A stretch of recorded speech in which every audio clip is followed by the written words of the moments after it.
You ever just want to quit your job, buy a boat, sail around the world? Well, what if we told you that was possible? I'm Raph. And I'm Sasha. With more willpower than money and a dream to become pirates, We bought a sinking sailboat and spent the next 9 months transforming it. into one of the sexiest boats on the 7 seas. There is nothing that can get in the way of us sailing around the world. So grab your popcorn, hit subscribe, and be prepared for one hell of a story. The story of our lives. This is the journey of Spirit Animal.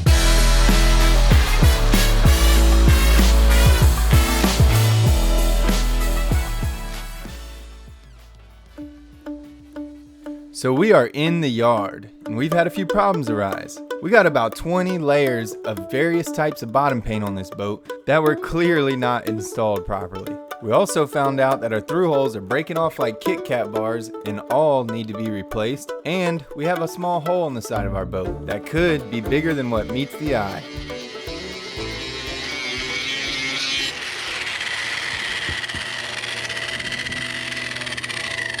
Oh no! We have wet balsa wood on the inside of this patch. On this 2006 Beneteau, there's about a 4-foot core of balsa wood that runs down the length of the side of the boat above the water line. Below the water line is solid fiberglass. You might be thinking that's a cheap way to build a boat, and it is. But it's got great insulation properties, it's easy to work with, and it's lighter, causing your boat to sit higher out of the water and sail faster. The big downfall is it doesn't mix well with water. So, looks like we have to grind until we get to dry balsa wood. Luckily, there was a guy at the yard with a moisture meter that he let us borrow. From what I read, if you have a moisture content of 0 to 15%, your core is pretty dry. If you have 16 to 20%, you have a little moisture, but it's not very significant. Now, if you read 21 to 30%, that means you run a serious chance of having moisture-related defects down the road.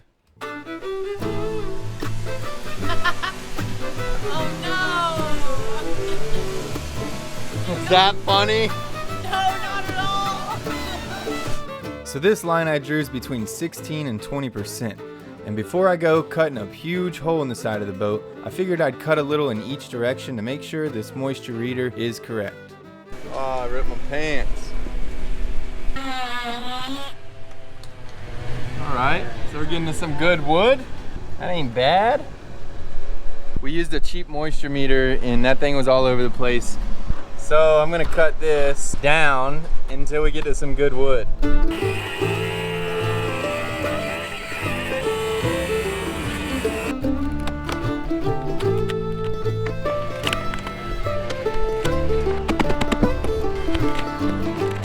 What we've done is taken it down to dry wood, and this wood is a little damp right here, which is why I kept going a little further. So all this is hard, really dry balsa wood. So we're gonna replace this with a composite board and then epoxy it all in there and refiberglass it. But before we go and address the patch, we figured we'd ought to let it sit out for a couple days and let any additional moisture escape. Plus, we got a ton of other stuff we can be working on. And on a side note, Sasha's out of town visiting some family for a week. So I am your host for today. Now back to the story. We had been dreading this day. The bottom of the boat wasn't going to get sanded by itself, and there was no easy way to do it. The beginning of the sanding era had just begun.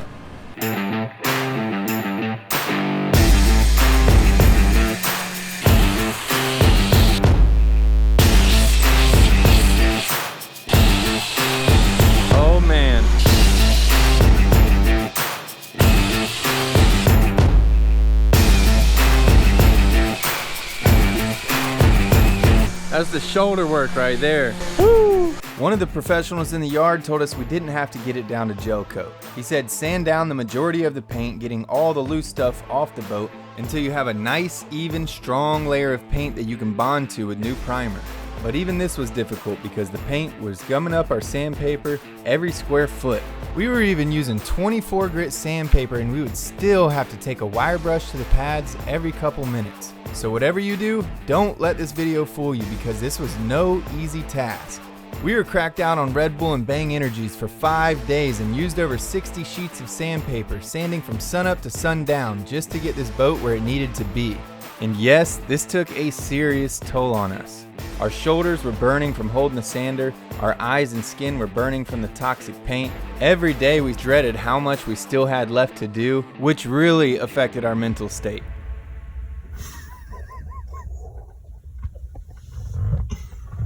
It's the last day of sanding. Yeah! All I can say is if your boat is as bad as ours and you have the money, pay someone to do it.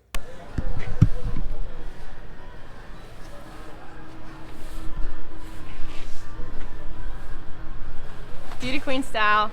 Who can you find under the suit? The sexiest man alive. In the running.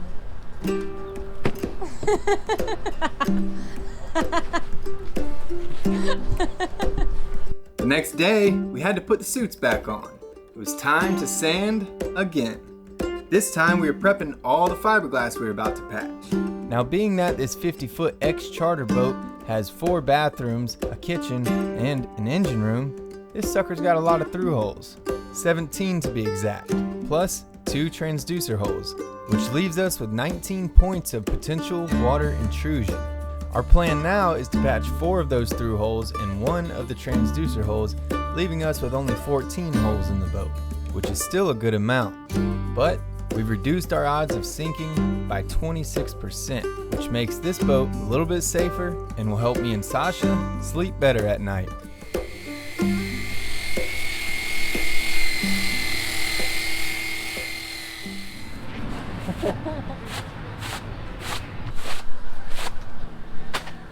Your turn.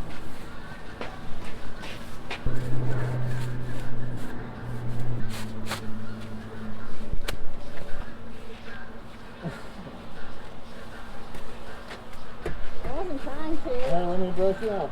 Okay, time to patch some fiberglass. First, we had to prep the area for the patch. We let this sit and dry out for about a week, so now we got to remove the extra balsa wood and get it ready for the new coring material. We were careful not to damage the inside layer of glass since our puncture didn't go all the way through the boat. We managed to find a scrap piece of composite foam coring at the boatyard. So we cut it with a multi-tool and a razor blade to size, making sure to dry fit it to double check our measurements. Next, we hit it with some 80 grit to get rid of any loose debris and create a proper mating surface. Then we hit it with some acetone and taped off the work area. Some things I like to do, ball up a piece of tape, gives you a little drip edge. So if it does run down, it's not gonna run over your boat. It's gonna hit this, drip down on the floor.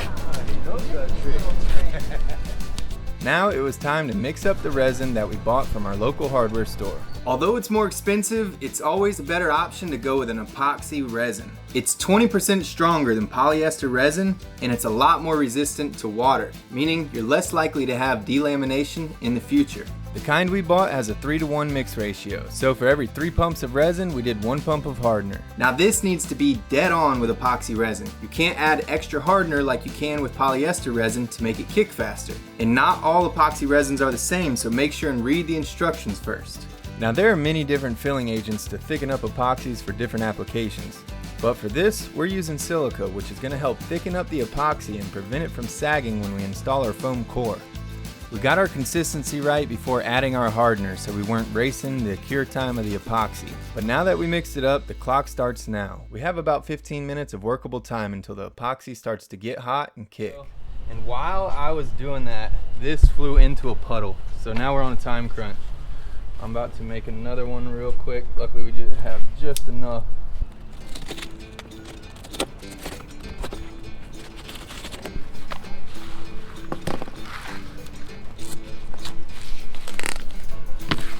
Let's dry for this real quick.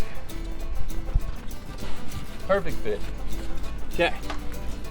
Back to the resin. Oh yeah, that's a good mix right there.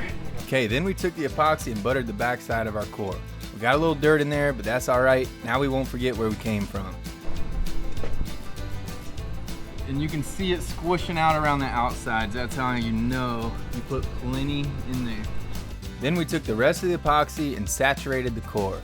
We worked it deep into all the cracks and crevices, making sure to push out all the air bubbles, and then did one final pass to take off the excess resin.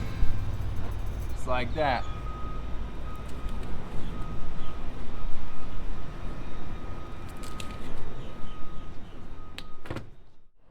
Okay, fiberglass patch. Time to patch the through holes. So we've already ground down the areas we're gonna patch, and this is how we did it.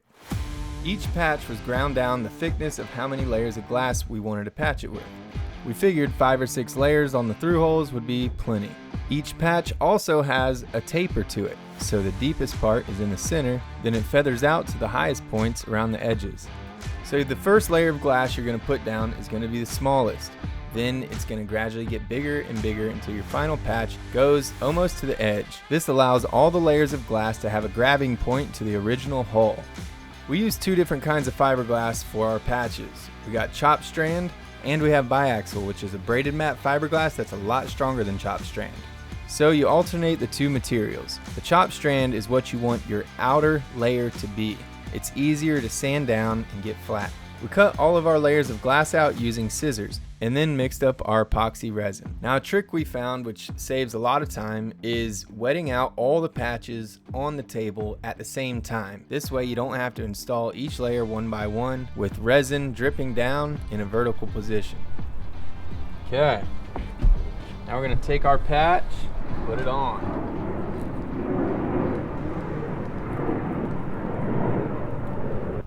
Looks good. Looks great. All right. Perfect. That looks professional, huh? Look at that smile. Yeah, boy, that turned out so good. The next day. This is nice and rock hard. Turned out great. And it doesn't stick out past the hole. It's almost dead even with it. And as you can see, it doesn't stick out either. In fact, I've got to rough this up, sand it, and then get the fiberglass and do my layers and taper it out again, just like I did the small patches. We just need to hit this with some sandpaper and then do a coat of fairing compound and smooth it out. Let's do it.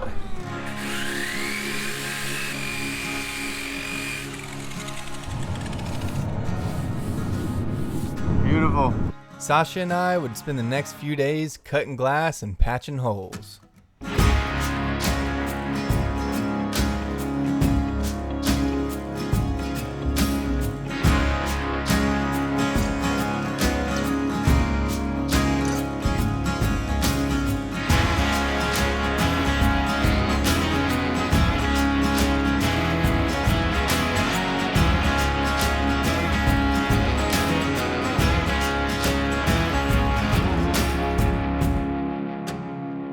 Excellent job, Sasha. Quick learner. Thank you. We got some patches done. 2 through holes. Looking nice. And 2 more through holes. Right there. And 2 more patches on the other side of the boat. Looks good. It's coming together. 12 hours later. How's it looking? Solid. Solid. Looks nice. Looks real nice. Now we just gotta sand the outside, fair it out. Done. Done. I'm gonna go drop the rudder now.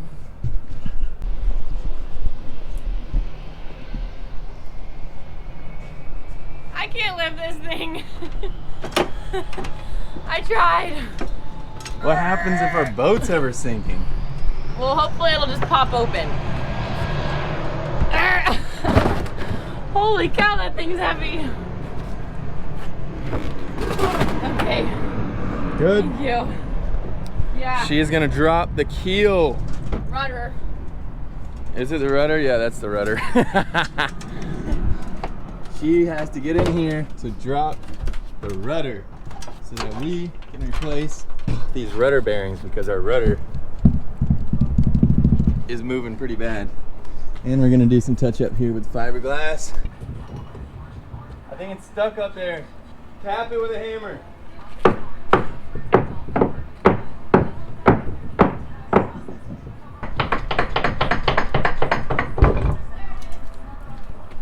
Ready? Okay. So this is my first time feeling the true weight of this rudder. I'm holding it up while Sasha, well, she's supposed to be pulling the pin. I gotta set it down.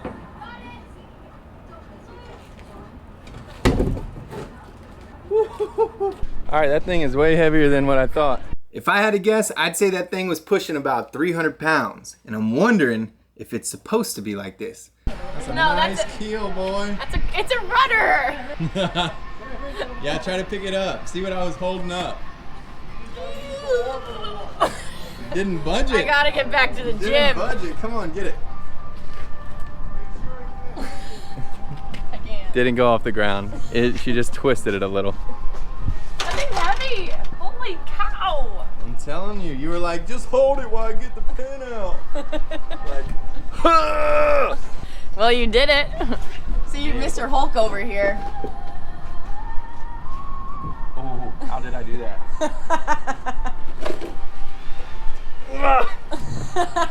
Okay, this does not look fun though, let me tell you. I don't know how this works. It looks like it's just glued in, but this does not look like a very fun project or easy. I thought it was just gonna be slide a plastic piece off, slide a new plastic piece on, but I don't see it being that easy to do.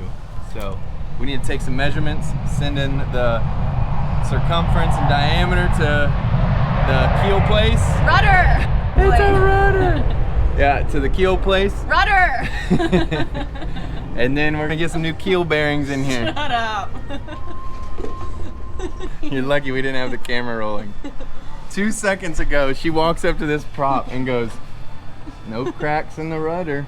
It's been a long... After she's been correcting me non-stop about this dang rudder right here. That's why! I have it ingrained in my vocabulary.